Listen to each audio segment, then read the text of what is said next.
да ми одговорите на било од која од овие прашања, дали сме ние надлежни, не сме надлежни. Надлежни сте за граѓаните на Газибаб.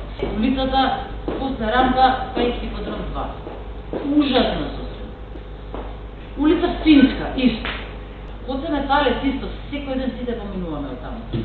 Надвозникот, после Мажари према Ченто, последниот месец има преку 10 возила искршено таму. Тоа е сериозна штета за граѓаните. Би требало сите мерки да се преземат. Дали ќе биде тоа што градоначалникот, сега имате градоначалникот ВМРО на град Скопје.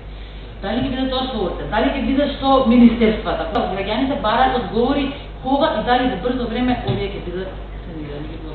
Во однос на третото прашање за крпење дупки, нема да навлезам во одредена дискусија. За дупките нема да влегувате во одредена дискусија, треба да влезете во одредена дискусија. Градоначалникот, вие за тоа се гласна на избори, за да влегувате во дискусии. Не постои терминологија, немаме надлежност. Граѓаните на Газибаба се ваша надлежност. Ќе кажам, дали ќе биде тоа со градоначалникот на град Скопје, дали ќе биде со министерството. Соработка мора да има. 21 век сме, луѓето колите ги искршија. Колите ги искршија по овие дупки како да сме некој предградје на Колумбија, а не главен град.